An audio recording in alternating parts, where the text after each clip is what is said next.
Hey, it's John and Mike. Hey, how about you? The year is winding down. It's getting chilly out there. I know, man. We like 2 full years of doing these video things once a week. You know. I need a vacation. You sure do. Anyway, so yeah, we've got cherry cough syrup in front of us. That's what it is. But no, it's not really. It's more research. So I bought a few Krieks at the store. And because we've been brewing sour ales for, I don't know, 18 months. I mean, we're almost experts, right? Yes. It's getting to a point where we're going to have a couple to start blending and also to start putting some fruit additions to make these kind of things like Krieks. And what is it? What's the one with raspberries? Framboise. Framboise, okay. So I just bought a few Krieks because I want to try to see, number one, what's the body like in these Krieks? Also, what's the cherry flavor like in some commercial examples of them? And just to see if, when we start, we'll probably do another video where we'll start opening up the kimono, opening up the bucket cover to take a look at one that's been doing its thing for almost a half year now, and to see if we want to start blending them to see like what a nice taste one that's now would be 18 months old, and also like is it time to sort of throw some of those gallons on top of some cherries and let that do its thing for some time, and then have a beverage like the ones we have in front of us. So some commercial examples of one. One is the it's a Kriek des Jacobins, and that's a sour ale, Flemish sour ale, spontaneously fermented ale, blended with fresh cherry juice. And then I think people know this one.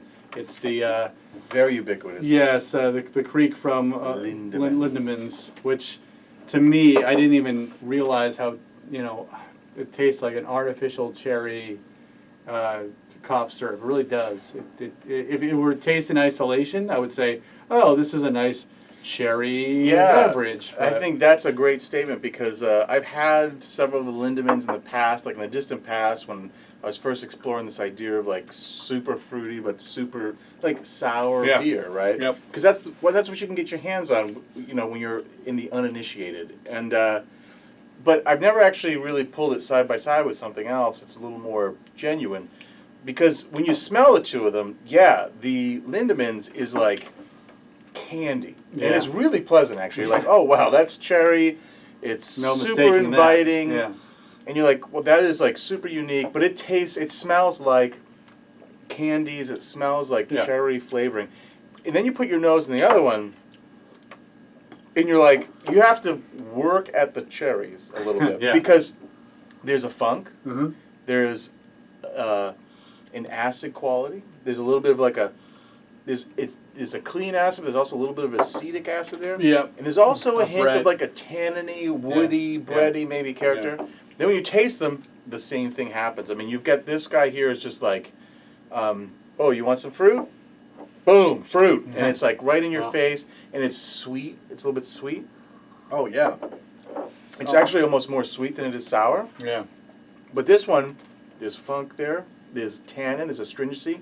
You can actually get a little bit of like a wood character in there, which, maybe wood, maybe the Brett. I think it's bread character. This tastes like what we would make in our basements. And then this one is definitely drier and crisper on the palate as far as mouthfeel goes. Where this one is syrupy. Yeah. It's not as dry because it definitely is sweet. I mean, they both have their place. I know I've had I've been out with like work peeps and with maybe girls in the group are like, oh, I don't like beer, I don't want beer. I said, let's try it. And you get like a bottle of Lindemans Pesh, which is the peach one. And you pour that out, and people go, oh wow, this, I said, well, see, you do like beer.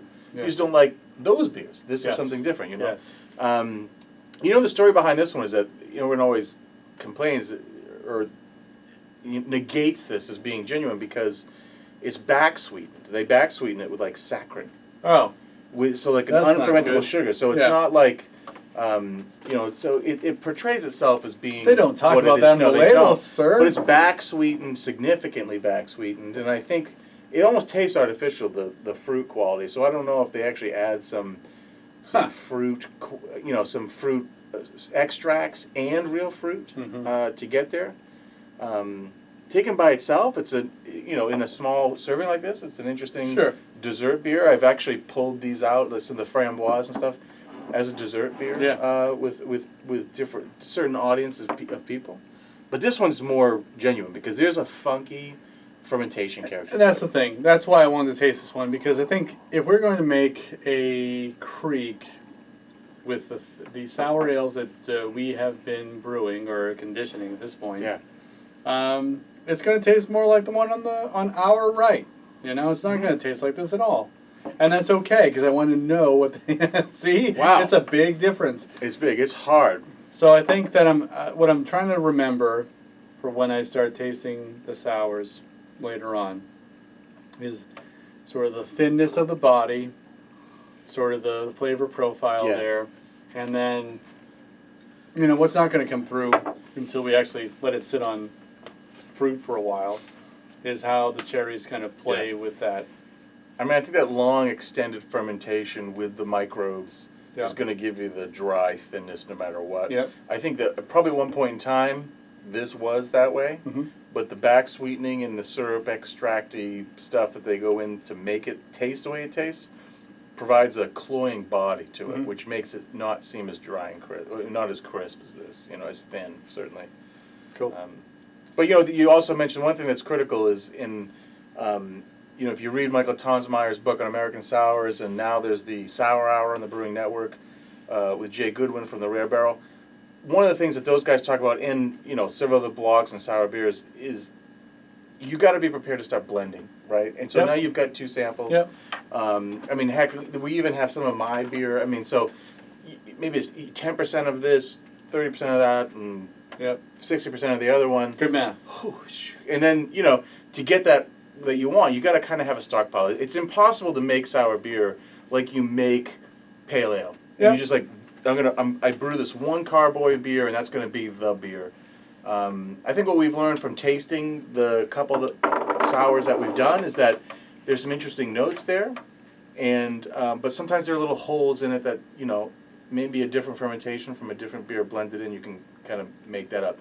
Doing sour beers as a home brewer, man, is a commitment to an art form that is difficult because the storage capability and the variability in the fermentations, it's just tough to do, but I definitely applaud people who try it. I mean, we're trying it because it's fun. I mean, it's something totally different to do. Yeah. All right, well, I think that we've done enough gathering of information. Yes. I think it's always fun to get commercial examples to sort of figure out what the playing field is.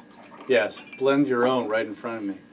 And see how it compares to what you have brewing at home. So, all right, well, this is our last video of 2015. We wish you a great 2016.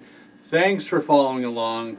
We have been pretty much dedicated to doing video blogs for 2 full years now. Yeah. And we're going to continue doing it once a week, every Wednesday. So certainly subscribe to our channel. Like if you like what you're seeing. Comment below if you have, certainly like Dan ABA, I'd love to hear more about your thoughts on sour ales and so on and so forth. Thanks for your input. We appreciate all your comments. May they be negative, indifference, or positive. I appreciate all the feedback. And, let's all work together to brew excellent beer. We'll definitely keep sharing everything that we know and what we don't know. So, so for John and Mike, brew-dudes.com.